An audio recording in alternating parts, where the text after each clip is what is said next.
वजन आप किसी और से ज्यादा अच्छी तरह समझ पाएंगे। आप सभी जानते हैं कि यह लड़ाई एक दिन की नहीं है। यह कोई मामूली शिकायत नहीं थी जिसे एक आवेदन देकर निपटा दिया जाता है। वो लड़ाई थी जिसमें हर पेंशन धारक की उम्मीद, उसकी आर्थिक चिंता, उसका भविष्य और उसके बुजुर्ग जीवन की सुरक्षा जुड़ी हुई थी। ईपीएस 95 योजना शुरू तो हुई थी पेंशन धारकों के हित के लिए, लेकिन धीरे धीरे इस योजना में इतने जटिल नियम और सीमाएं लगती गई कि अंतिम पेंशन एक मजाक बनकर रह गई। 1000 से 2000 की पेंशन में कोई आदमी कैसे गुजारा करे, कैसे दवा ले, कैसे घर चलाएं, कैसे अपनी बची हुई जिंदगी इज्जत से बिताए, सवाल हर पेंशन धारक के दिल में तड़प पैदा करता था। और इसी तड़प ने इस लड़ाई को इतना बड़ा बना दिया कि यह सीधे सुप्रीम कोर्ट तक पहुंची। आपको याद होगा कि जब पहली बार फैसले की बात सामने आई थी तो पेंशन धारकों के दिल में एक हल्की सी उम्मीद जगी थी। 8000 की वेतन सीमा खत्म होने की बात ने ऐसा महसूस कराया था कि अब शायद पेंशन में सुधार होगा। लेकिन आप और हम दोनों जानते हैं कि वास्तविक सुधार कितना हुआ। उससे पहले वर्षों तक लोग 1000 और 250 के न्यूनतम पेंशन के इंतजार में बैठे रहे और फिर 1000 पर आकर अटक गए। जिन सालों में सामने महंगाई दोगुनी हुई, पेंशन वहीं की वहीं रुकी रही और फिर धीरे धीरे एक एक करके 40 याचिकाएं सुप्रीम कोर्ट में दर्ज हुई। हर एक याचिका अपने साथ किसी परिवार की पीड़ा लेकर आती थी। जब सुप्रीम कोर्ट ने कहा कि क्योंकि पहले भी इस मुद्दे पर 3 जजों की बेंच ने सुनवाई की थी, इसलिए फिर से 3 जजों की बेंच बनाना जरूरी है, तब लगा कि शायद अब इस मामले को वह गंभीरता मिलेगी जिसकी वो हकदार है और फिर एक नई पीठ बनी। मुख्य न्यायाधीश ललित, जस्टिस अनिरुद्ध बोस और जस्टिस सुधांशु धुलिया, इन तीनों ने कई दिनों तक विस्तृत सुनवाई की सबूत देखे, पुराने आदेशों का अध्ययन किया, सरकार और ईपीएफओ के तर्क सुने, पेंशन धारकों की तरफ से की गई बातों को समझा और फिर यह महसूस किया कि इतने वर्षों में पेंशन धारकों के साथ कितना बड़ा अन्याय हुआ है। कोर्ट ने देखा कि एक ही तरह का योगदान देने वाले 2 व्यक्तियों को सिर्फ इसलिए अलग अलग पेंशन मिल रही है क्योंकि उन्होंने अलग अलग वर्षों में रिटायरमेंट लिया। कोई पहले रिटायर हुआ, कोई बाद में, कोई उससे पहले, कोई उसके बाद में। लेकिन सवाल यह है, क्या रिटायरमेंट का वर्ष किसी की मेहनत की कीमत तय करता है? क्या 2 लोगों ने बराबर योगदान नहीं दिया? क्या दोनों ने अपने अपने समय में आपकी फैक्ट्री, आपका ऑफिस, आपका विभाग नहीं संभाला? तो फिर फर्क क्यों? यही बात कोर्ट के लिए सबसे महत्वपूर्ण थी, क्योंकि न्याय हमेशा बराबरी चाहता है। और फिर कोर्ट ने साफ शब्दों में कहा, पेंशन धारकों के साथ उनकी रिटायरमेंट आयु या वर्ष के आधार पर कोई भेदभाव नहीं किया जा सका। चाहे कोई पहले रिटायर हुआ हो या बाद में, सबको समान नीति और सम्मान मिलना चाहिए। अदालत ने यह भी कहा कि एक देश का नागरिक तब तक सुरक्षित महसूस करता है जब तक उसे पता हो कि बुजुर्ग अवस्था में उसका जीवन सुरक्षित रहेगा। और पेंशन सिर्फ पैसा नहीं होती, यह सम्मान होती है, यह सुरक्षा होती है, यह स्थिरता होती है, या मन की शांति होती है। अब आते हैं सबसे महत्वपूर्ण हिस्से पर कि पेंशन की गणना आखिर कैसे होगी, पेंशन कितनी बढ़ेगी और किसे कितनी मिलेगी। यह पेंशन गणना 3 मुख्य वर्गों में विभाजित है। पहला वर्ग, जिन लोगों ने 10 वर्षों तक या उससे कम योगदान दिया है, ऐसे लोगों की पेंशन की गणना 15,000 की सीलिंग पर आधारित होती है। अगर किसी ने 10 साल या उससे कम सेवा दी है तो उनकी पेंशन लगभग 2143 के आसपास बनती है। यह आंकड़ा पुराने नियमों पर आधारित है और जरूरी नहीं कि अंतिम आदेश आने के बाद भी यही रहे, लेकिन फिलहाल यह एक बेसिक संकेत है कि कम सेवा अवधि वालों की पेंशन कहां से शुरू होती है। दूसरा वर्ग, जिनकी सेवा अवधि 15 से 25 साल के बीच है, यह वह समूह है जिसमें सबसे अधिक संख्या है। इन लोगों की पेंशन योगदान के वर्षों और वेतन सीमा के आधार पर 3200 से लेकर 6000 तक जा सकती है। अगर आपने 15 साल दिए हैं तो लगभग 3200 की पेंशन, अगर 20 साल दिए हैं तो लगभग 4700 से 4800, और अगर 25 साल तक सेवा की है तो लगभग 5600। तीसरा वर्ग, जिन्होंने 30 साल या उससे अधिक सेवा दी है, यदि आपने 30 साल पूरे किए हैं तो आपकी पेंशन लगभग 7000 तक पहुंच सकती है। यदि आपने 35 साल की सेवा दी है तो पेंशन 7500 से 7800 या उससे अधिक भी हो सकती है। लंबे समय से 7500 प्लस डीए पर पेंशन की मांग उठ रही है, लेकिन वह केवल उन लोगों पर लागू होगी जिन्होंने 30 या 35 साल या उससे अधिक योगदान दिया है। अब सबसे महत्वपूर्ण बात, आपकी पेंशन आपके इन कारकों पर निर्भर करेगी। आपकी कुल सेवा अवधि, आपका योगदान, आपकी सैलरी सीमा, आपने किस वर्ष किस दर से योगदान दिया और आपकी पेंशन बल सर्विस कितनी बनी। जब यह सारा डाटा नए आदेश के तहत मैच किया जाएगा, तब हर पेंशन धारक को उसकी सटीक पेंशन का पता चल जाएगा। और इसी कारण मैं बार बार कह रहा हूं कि इस पूरी कहानी को शुरुआत से अंत तक समझना बेहद जरूरी है, क्योंकि पेंशन कोई एक साधारण गणना नहीं है। यह वर्षों की आपकी मेहनत का सम्मान है, यह आपके बुजुर्ग जीवन का सहारा है, यह वह चीज है जो आपको आर्थिक सुरक्षा देती है, यह वह बात है जो आपको रात को चैन से सोने देती है। और जब हम इस पूरी यात्रा की गहराई में उतरते हैं तो समझ आता है कि यह सिर्फ कानून, कागज, फाइलें, सुनवाई और आदेशों की कहानी नहीं है। यह उन अनगिनत चेहरों की कहानी है जो अपने जीवन के सुनहरे वर्षों को देश की सेवा में लगाकर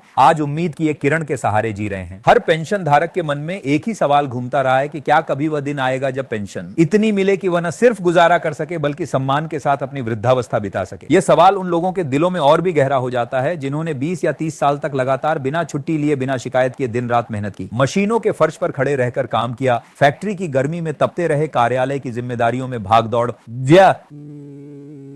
करते रहे, और जब घर लौटे तो उनके चेहरों पर सिर्फ संतुष्टि होती थी कि वे देश को चलाने में अपना योगदान दे रहे हैं। लेकिन जब वही लोग रिटायर हुए तो उन्हें उम्मीद थी कि अब देश उनके लिए खड़ा होगा, लेकिन पेंशन की राशि देखकर उनके चेहरे पर जो निराशा उतरती थी वो शब्दों में नहीं बताई जा सकती। कोई 1000 की पेंशन पर गुजारा करता था, कोई 1500, कोई 2000, और उनकी आंखें हमेशा एक ही प्रश्न पूछती थी कि इतने से कैसे चलेगा, कैसे दवाइयां आएंगी, डॉक्टर को क्या दिखाएंगे, त्योहार कैसे मनाएंगे, बच्चों को क्या देंगे, ये जिंदगी क्या सिर्फ गिनती के पैसों में सिमट गई है। इसी प्रश्न ने इस आंदोलन को जन्म दिया एक ऐसा आंदोलन जो किसी एक राज्य तक सीमित नहीं था बल्कि देश भर के लाखों पेंशन धारकों की आवाज बन गया। और जब यह आवाज सुप्रीम कोर्ट तक पहुंची तो अदालत ने महसूस किया कि यह सिर्फ तकनीकी मामला नहीं है, यह सामाजिक न्याय का मामला है। किसी भी सभ्य समाज का मापदंड यह नहीं होता कि उसके युवा कितनी तेजी से आगे बढ़ते हैं, बल्कि यह होता है कि वह अपने बुजुर्गों को कितनी इज्जत देता है। और इस मानदंड पर पेंशन धारकों की स्थिति देखकर कोर्ट यह समझ गया कि यहां सुधार की अत्यंत आवश्यकता है। आप सोचिए 40 याचिकाएं, यह संख्या ही बताती है कि समस्या कितनी व्यापक थी। हर याचिका में एक दर्द था, एक कहानी थी, एक संघर्ष था। कोई बूढ़ा दंपति कोर्ट गया क्योंकि पेंशन में बढ़ोतरी ना होने से रोजमर्रा का सामान खरीदना मुश्किल हो रहा था। कोई वृद्ध व्यक्ति इसलिए याचिका लेकर पहुंचा क्योंकि उसकी दवाइयों का खर्च उसकी पेंशन से दुगना था। किसी ने अदालत में यह तक कहा कि मैंने 30 साल काम किया पर मेरी पेंशन मेरे दामाद की जेब खर्च से भी कम है। ये बातें किसी अदालत की फाइलों में नहीं जानी चाहिए थी। ये बातें उस सिस्टम तक पहुंचना चाहिए था जो शुरू से ही पेंशन धारकों का संरक्षक बना हुआ था। जब 3 जजों की बेंच ने हर बात सुनी, दस्तावेज देखे, सरकारी तर्कों को परखा,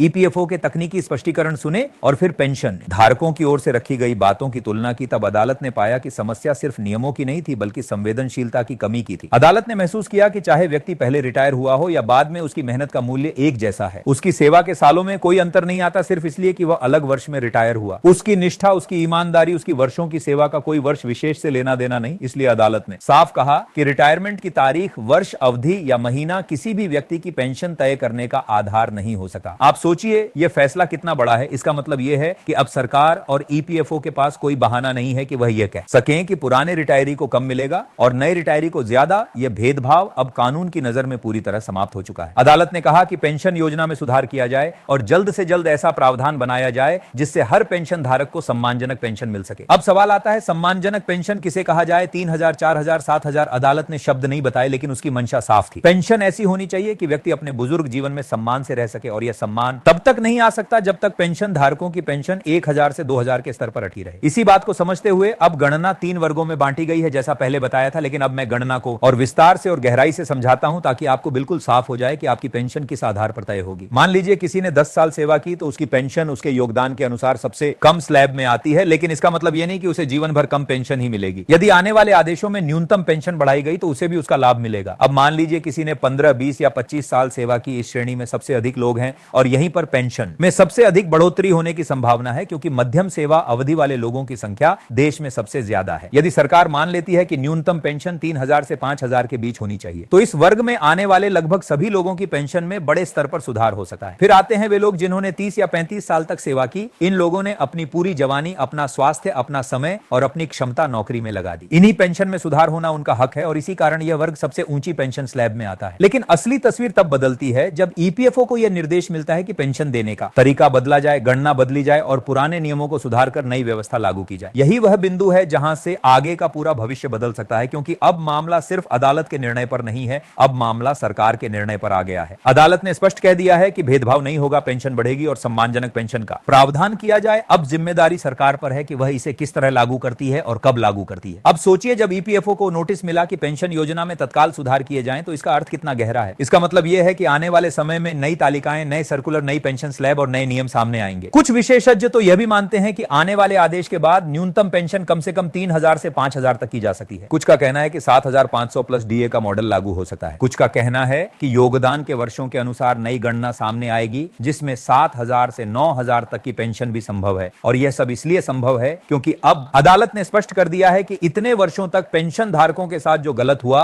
अब उसे सुधारना अनिवार्य है। और इन सब बातों को समझते हुए एक बात स्पष्ट हो जाती है कि यह लड़ाई सिर्फ पेंशन की राशि की नहीं थी, यह उस सम्मान की लड़ाई थी जिसे हर पेंशन धारक ने अपनी पूरी जिंदगी की कमाई समझा। इस पूरे सफर में अदालत ने, समाज ने, सरकार ने और सबसे बढ़कर आपके धैर्य ने यह साबित कर दिया कि न्याय देर से सही लेकिन आता जरूर है। आज जब हम इतने वर्षों की पीड़ा, संघर्ष और इंतजार के बाद इस मुकाम पर पहुंचे हैं जहां सुप्रीम कोर्ट ने साफ कहा है कि किसी भी पेंशन धारक के साथ भेदभाव नहीं होगा और सभी को सम्मानजनक पेंशन मिलनी चाहिए, तो यह सिर्फ एक आदेश नहीं बल्कि एक आशा है जिसे हर पेंशन धारक अपने दिल में संजोए हुए था। अब बात इस पर नहीं रहती कि पेंशन 2,403 मिलेगी, 3,200 मिलेगी, 5,600 मिलेगी या 7,500। बड़ी बात यह है कि अब व्यवस्था बदल रही है, सोच बदल रही है और वह सिस्टम जो वर्षों तक आपकी आवाज सुनने को तैयार नहीं था अब आपके संघर्ष को स्वीकार कर चुका है। यह बदलाव आने वाले समय में नई पेंशन स्लैब, नए दिशा निर्देश और नई नीतियों के रूप में सामने आएगा और इसमें कोई संदेह नहीं कि इसका लाभ देश के हर पेंशन धारक तक पहुंचेगा। इसीलिए यह सफर यहां रुकता नहीं बल्कि इसी के साथ एक नई शुरुआत होती है। एक ऐसी शुरुआत जहां पेंशन अब बोझ नहीं बल्कि अधिकार होगी, जहां पेंशन धारक अब उपेक्षित नहीं बल्कि सम्मानित होंगे और जहां जहां आपका संघर्ष आने वाली पीढ़ियों के लिए एक मिसाल बनकर खड़ा रहेगा। आपने वर्षों तक काम किया, देश को आगे बढ़ाया, अपनी जवानी और मेहनत लगाई। अब देश पर यह जिम्मेदारी है कि वह आपके बुजुर्ग जीवन को सुरक्षित और सम्मानजनक बनाए। और आज जब सुप्रीम कोर्ट ने यह स्पष्ट कर दिया है कि पेंशन योजना में सुधार अनिवार्य है, तो यह तय है कि आने वाले दिनों में आपको वह राहत मिलेगी जिसकी आप इतने समय से प्रतीक्षा कर रहे थे। बस इतना समझ लीजिए कि आपकी यह संघर्षपूर्ण यात्रा अब अपने अंतिम पड़ाव पर है और बहुत जल्द आपकी पेंशन न सिर्फ बढ़ेगी बल्कि उस स्तर तक पहुंचेगी जहां आप गर्व से कह सकेंगे कि हां, अब मेरी पेंशन मेरे जीवन का सहारा है, बोझ नहीं। यही इस पूरी कहानी का सार है, संघर्ष से सम्मान तक की यात्रा और उम्मीद से अधिकार तक का सफर। अब समय है चैन से सांस लेने का, क्योंकि आने वाले दिनों में आपका भविष्य पहले से कहीं अधिक सुरक्षित दिखाई देता है। वैसे आप पेंशन से जुड़ी कोई भी खबर मिस नहीं करना चाहते तो वीडियो को लाइक और हमारे चैनल अधिकार मंच को सब्सक्राइब जरूर से कर लें।